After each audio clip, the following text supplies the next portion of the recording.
Now let's look at some of the parts of the sky that are important in the Vedic chart. We're standing on the North Pole, and we're looking at the horizon. This is the horizon. And then we see, here is the ecliptic. Remember, the ecliptic is where all the planets orbits and where the sun is also found.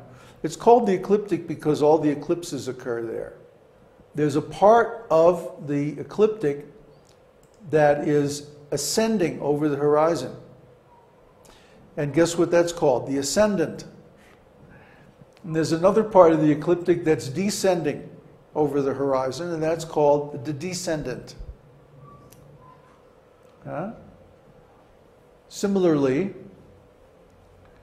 the part of the ecliptic that is at the lowest point below the horizon is called the Imam Coeli. And the part that's at the highest point above the horizon is called the Medium Coeli. The MC, or the IC. You'll see these abbreviations in certain astrological charts. Then we have the zenith and the nadir. The point directly overhead is called the zenith. And the point of the sky that's directly under our feet is called the nadir. So any place that we go on the earth, the sky is going to have these different features.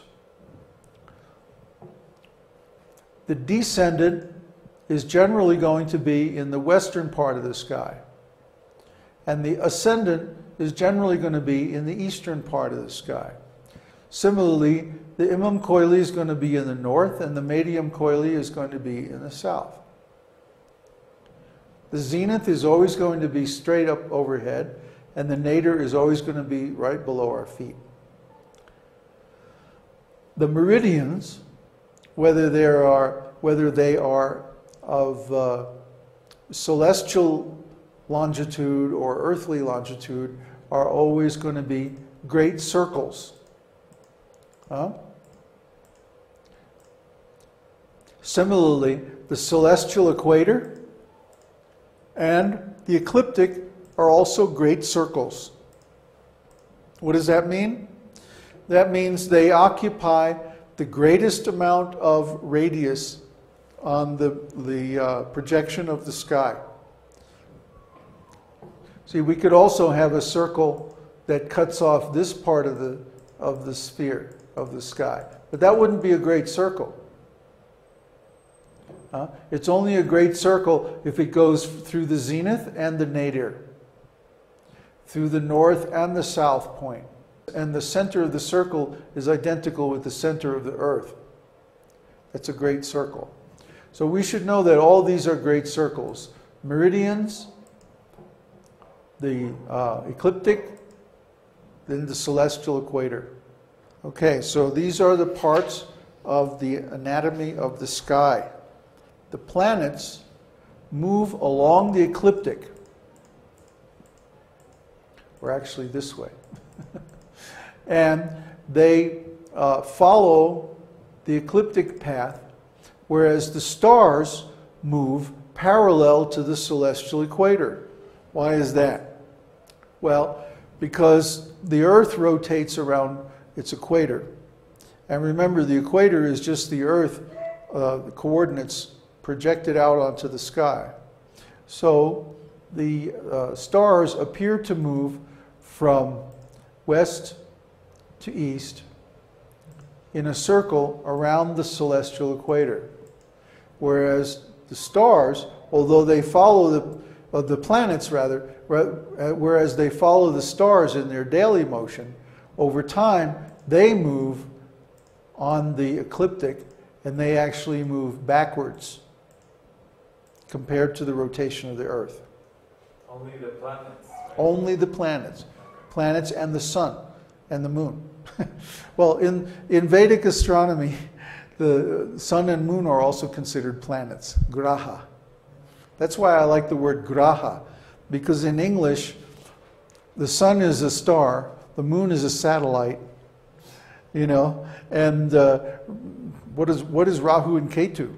They're just points, you know. Yeah, but in Vedic astrology, they all come under the word graha, so it makes it very simple. Because believe me, if you don't understand this stuff very clearly, you're going to be confused later in the course.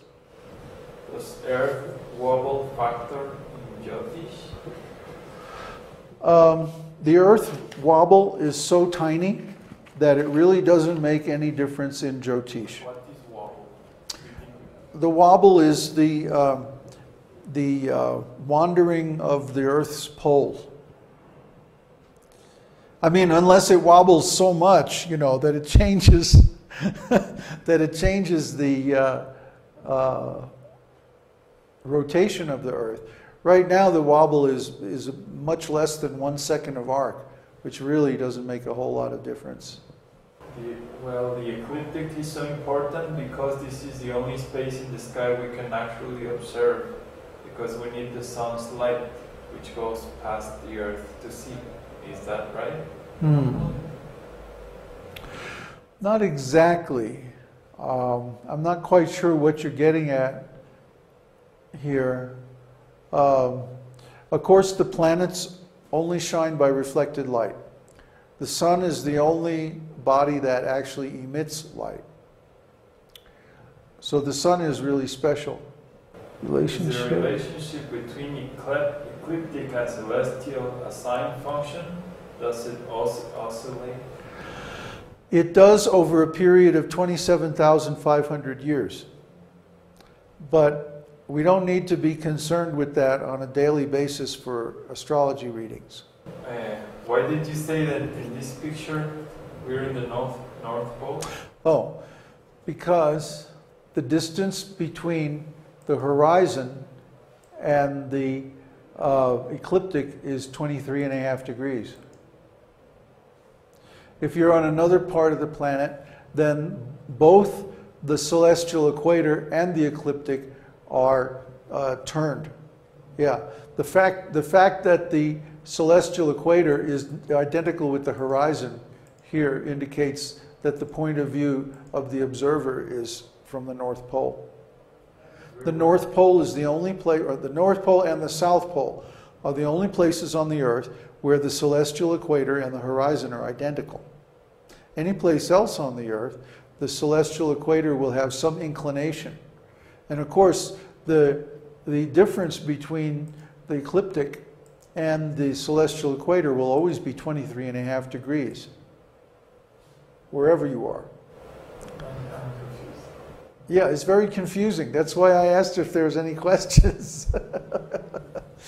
Remember, the celestial equator is simply a projection of the Earth's equator out into space. Whereas the ecliptic, here's the ecliptic, is actually the plane of the solar system where the Earth's orbit and the other planets' orbits exist. Okay. So, then, let's say we're standing on the North Pole. Right? Okay. So, straight up over our head is going to be the North Celestial Pole. Right? And if we're standing on the North Pole and we look out at the horizon, where's the horizon going to be? Straight out here, right? So the horizon and the celestial equator are going to be parallel. That's the only place on the Earth where that is so. Let's take the most extreme other example. Let's say we're standing on the equator. So now, if we look straight up, what are we going to see? The celestial equator. And the North Pole is going to be on the horizon. See, the descendant is and the ascendant are on the horizon. So this picture assumes that the horizon and the celestial equator are identical. The descendant is where the ecliptic and the horizon meet. The ascendant is where the ecliptic and the horizon meet. The ecliptic and the horizon, not the ecliptic and the celestial equator. The ecliptic and the horizon. The horizon? Yes. Which horizon? The whatever horizon you're at, wherever you are. But like I said, this doesn't show a distinction between the horizon and the celestial equator. Therefore, this assumes that you're standing on the North Pole. Or South Pole. No, North Pole, because the zenith is north. And Florian says, when we see signs rise in the east, is that the ascendant? Yes, that's exactly what the ascendant is. When a sign rises in the... Remember, all the signs are along the ecliptic. We'll get into that when we talk about the Rashis next. The signs or the grahas? The signs and the grahas. Okay, if we were on the equator, this whole thing would be turned 90 degrees. Okay? It would be No, the zenith is still on the top.